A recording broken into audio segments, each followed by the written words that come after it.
One of the things of need to understand the pit. In the book of the pit is necessary.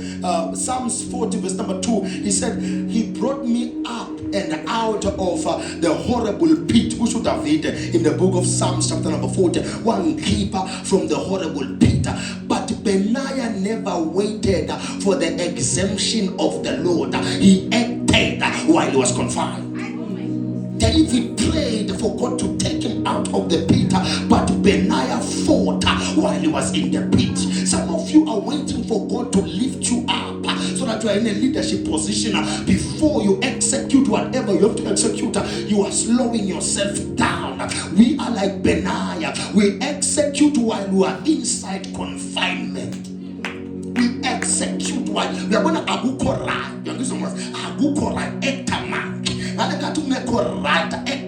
You see, when you feel angry, that is when kindness has to be applied. When someone has done something to you that is according to you unforgivable and unforgettable, that's when you have to apply forgiveness.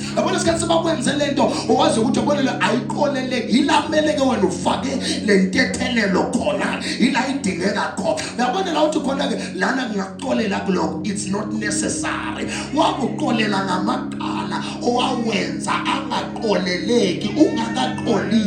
But walungisi forgiveness. But tetelele njengoba nathi.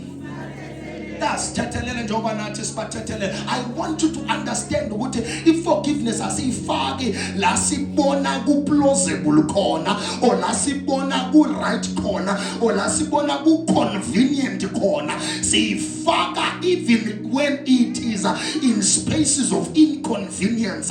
La ubona khona ukuthi mangamqolela uzophinda yenze lento athi mqolele ngoba noNkulunkulu Nkosi yami uyakuqolela nawe kulento boy oyenza every day. You are a son of God. A son of God ayiwabamba amagqubu. A son of God ayina magrudge, ayina magqubu, uyabathethela. Yabo lento abayishilo angeke ngikhona mina ukuyiqolela isindo lelo mele ulikhathe ngeunforgiveness. Angeke khakho umfundisa mele likhakho uwe. Yazi nomuntu lendlela umbukise ngami ebantwini abaningi. Yazi nomndeni wami awusangizwa, nomndeni wakho awusangiboni njengomuntu, nabantu basemphakathini abangiboni njengomuntu. Angeke ngimqolele. You are a liar, you are a murderer. The Bible says once they have done something as dark, that's when you have to forgive. That's when we have to forgive. We are something man's. Yaphela ngoba sifuna ukuqolela abantu abatshontshe inkukhu kuphela. Yeah, abantu abathatha amakawosi kuphela. But hayi laba abasenze into edeserve le gama elithi I forgive you. You can buy another chicken, but an emotional wound will stay with you forever. So if you don't forgive them, it festers. Yakubeka silonda sibone ngoba ubaqolela. Forgive them. I ngokuthi sithi forgive them angeke basaphinda bazophinda. Lokuthi sithi baqolele, we are making sure ukuthi babaphinda you are no longer ahead. Because mawungakabakolele lenti buyela kulesa silonda lesa esingakapholi basihlikihla, you will kill. So forgive them so that you are not like them and you don't become like them. Amen. Shinja ma posture. Asondele nobuso buyaswaba. Omunye umuntu uhlala ubheke emva, omunye uza phambili. It's okay. Angenandaba, angekwesabi. I have to tell you the truth. Umbaba omntanakho kumele umqolele. Uyafuna noma ufuna. I-ex yakho kumele uyiqolele. Uma wengane yakho kumele umqolele. Uyayizwa lento ethi ngeke yiyo le lebambile. Yabona lento ethi ngeke asoze never. Into ayenza yona yaze kwamele umqolele. If you want God to forgive you, you must forgive them. There are things ongeke ufike kuzo and angeke uyibambe because of unforgiveness. Awukhona ukuthethelela ubaba wengane yakho. Uyazwa ngishiya nengane wangilahla. Forgive. Uyayizwa lento ithini nxa naye akendlulela akendluli because that's what is holding you back. Iyo lento ekubambile, iyo lento ekubambezelayo. Now sekugene empilweni solo kunalento ebelokuthi uyabona bakuSamson yena ngeke ngimqolele into angenza yona angeke for go there forgive them.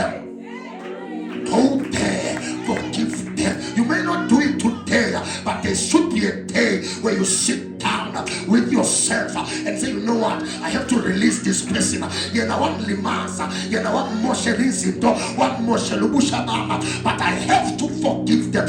Listen to me, he didn't say forgiveness is easy, he said forgiveness is necessary.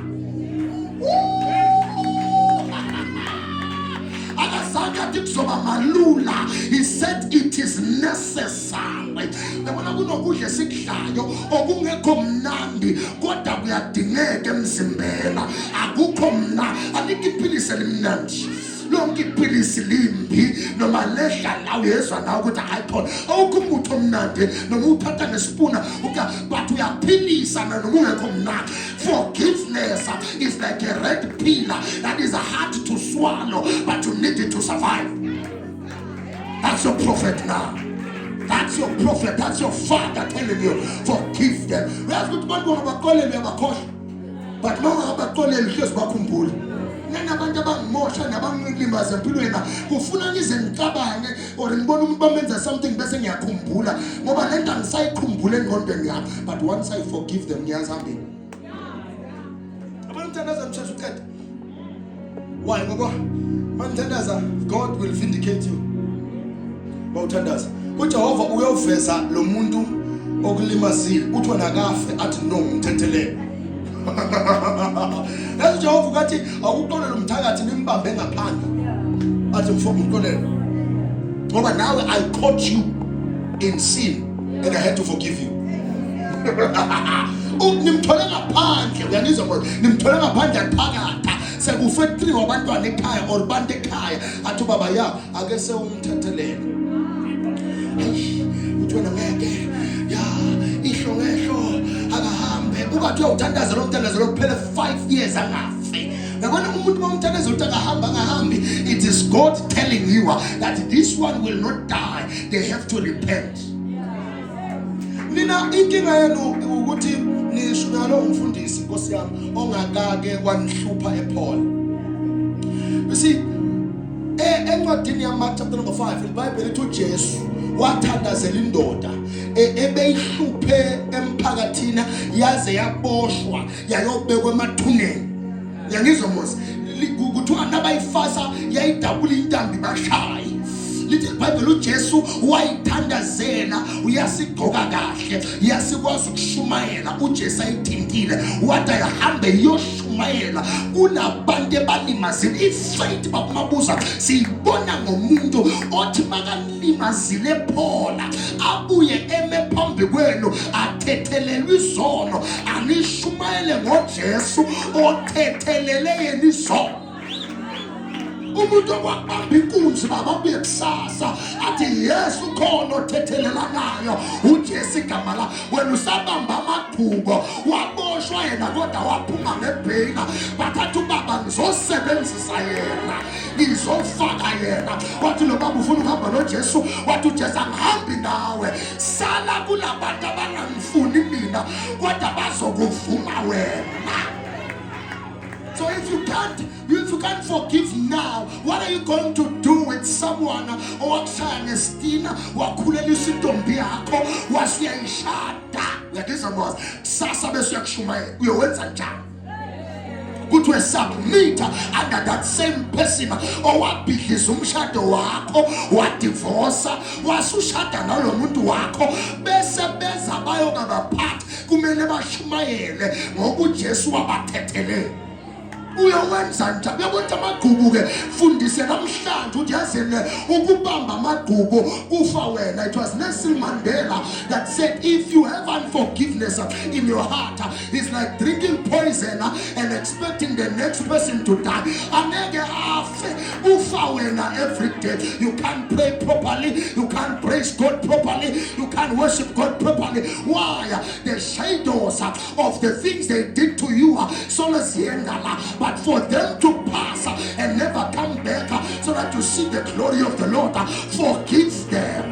Nawe watethelelwa, nangabe wena watethelelwa, sothi nababona nawe benze njani. Thinta umakhelwane sekakwatile uthi makhe ungakwati bathethelele. That's God. Bathethelele.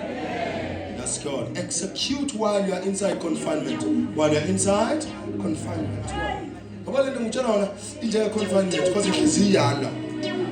But execute. I forgive you. I forgive you. It will be hard to forget what you did to me, but I forgive you. Then yeah, but I forgive you. And yes, I don't know if forgiveness in Jan, we are I don't know. Let unforgiveness but immediately I forgive you. Same time what you call and we are some call it. Yeah. So now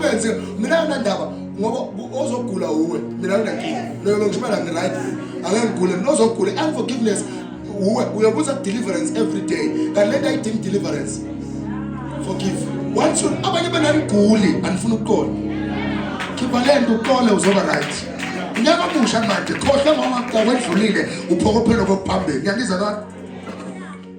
That's God. Okay. Now, this is what we call situational faith. Situational faith. There are situations that requires faith. You have to apply situational faith. This situation needs situational faith. This is the faith that adapts. It remembers who it is. It reminds you who you are and whose you are. That is situational faith. Even when the environment changes, situational faith adapts. There is a must. Open a caller or find an adapt. That helps you to adapt. Change a man. That's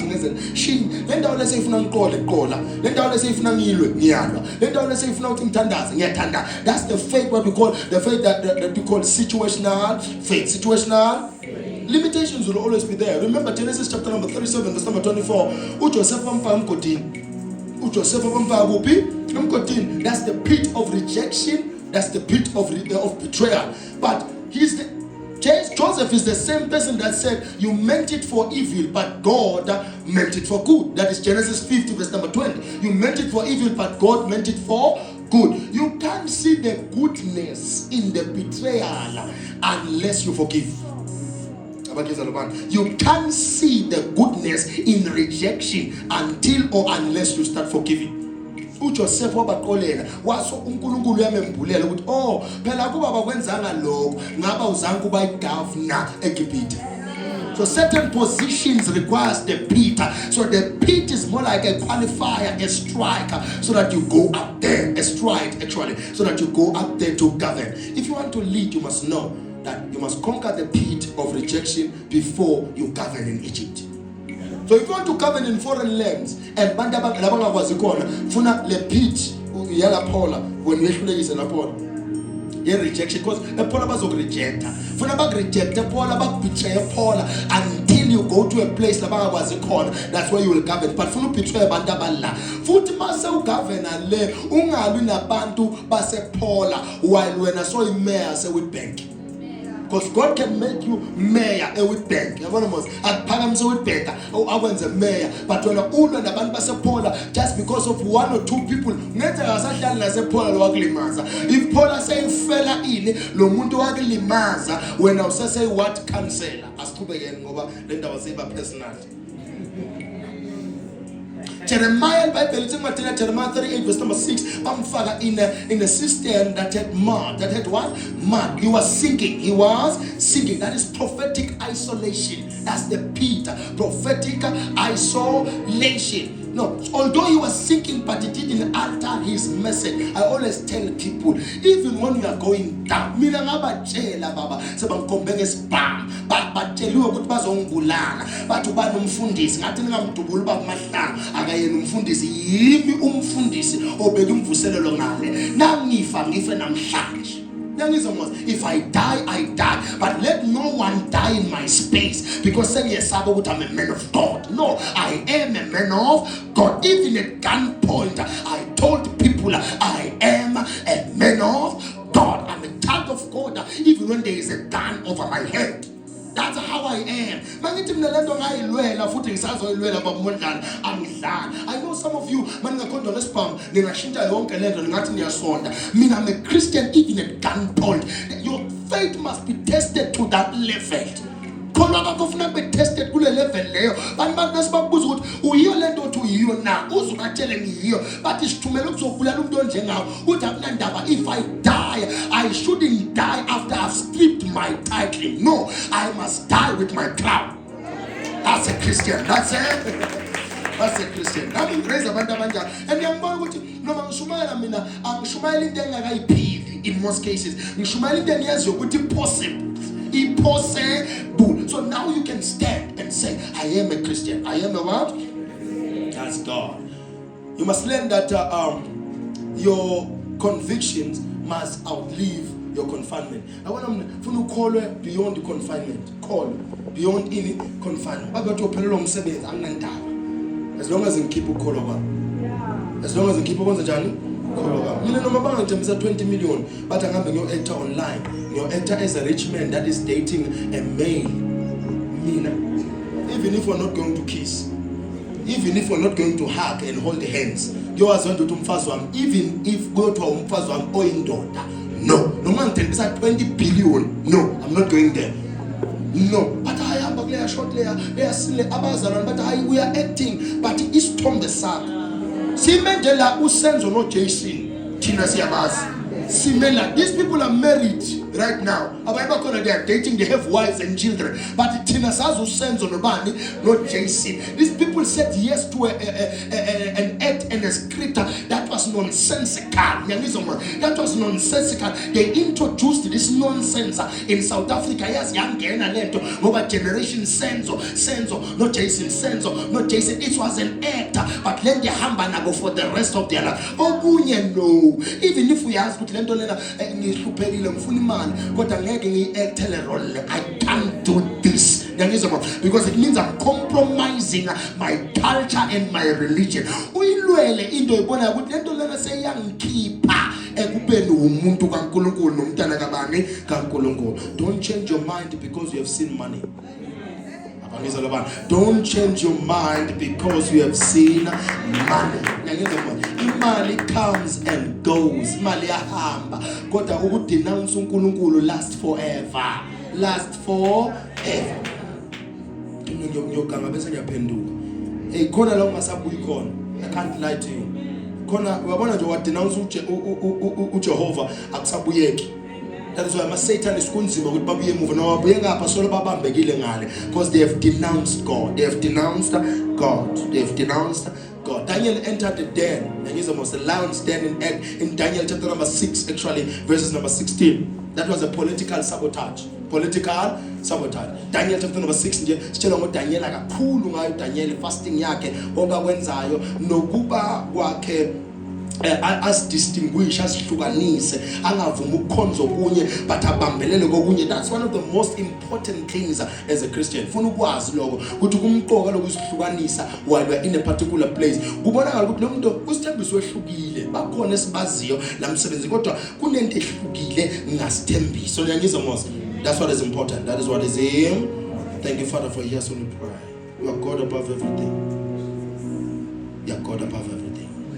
You must not negotiate your prayer life even for preservation. Never negotiate. That's what's kind of man that they have negotiated for their prayer life. I can't. I can't answer it. I can't. Even right now, because I prayed a lot prior to coming here. But I can't. I can't cancel a business deal.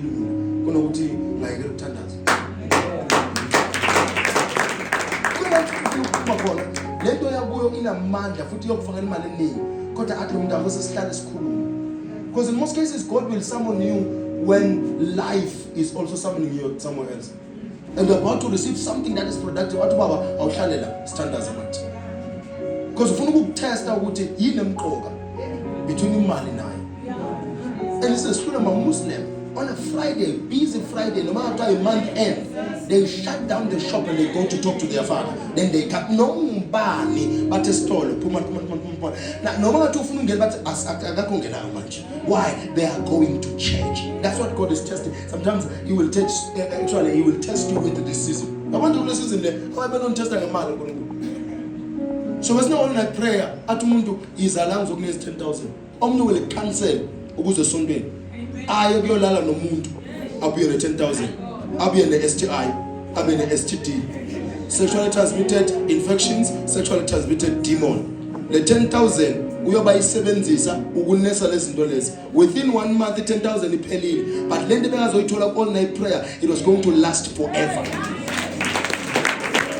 When the enemy knows that you're about to receive something from God that is that is an inheritance, also isebenza forever, he presents something that looks like a counterfeit of what you're going to receive in church. Usukuyeke ngapho ugijime ngapho. Abanye ngibona noma prayer umntangene bese akayina semsebenzini kusasa uyobe asendlini angenzi next umbone ngabo 1 sekayahamba asikashumayeli sathandaza yena athi sekayahamba ngo 1 sisathandaza yena athi sekayahamba ngemva kwalokho kuyothi makuphela unyaka mina ngo attend onke ama online prayer a prophet kodwa kwenzeka nga next yeah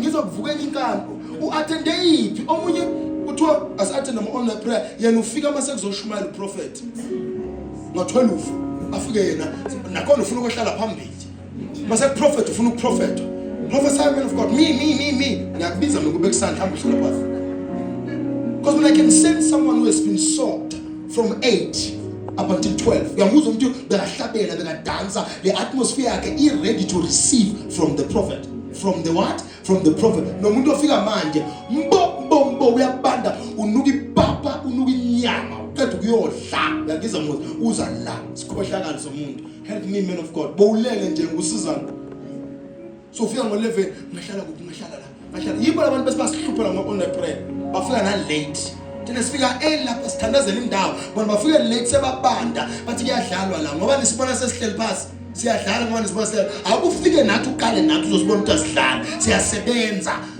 abanye bafika sekuhlabelela abantwana bathi ngathi kuyadlalwa la yes sesithandaza phela ngeke sithandaze uzonovala useza nobaba siyothandaza amasifala omnyathi ngo11 hayi sengiyahamba mina ngathi ayikho into enziwa la hamba Slow sukugijimisa udoctor I'm telling you mina nawuthi uyajika uyagijimisa ngiyudoctor ke mina udoctor not chasing people mina even if ungahlangana nawe endleleni mina ngikubona ukuthi uphume esontweni ngingakafiki mina congratulations happy birthday Beyonce you can't chase people. You can't chase people. You see now, if you can wait for someone who doesn't love you, wait while you are in the relationship for them to love you. Wait 10 years, 4 years, 3 months, 7 months for them to start loving you the way you deserve to be loved. Not until you can't wait for something that will help you spiritually, emotionally, financially, and in every way possible. But the matter when you wahlala wabekezela umuntu ongakufuni ongakuthanda bese manje mase kufika into ezokusiza kamoya ufuna sikunqenge khohlwa. Nganje bathi ningikolele ivale ibambe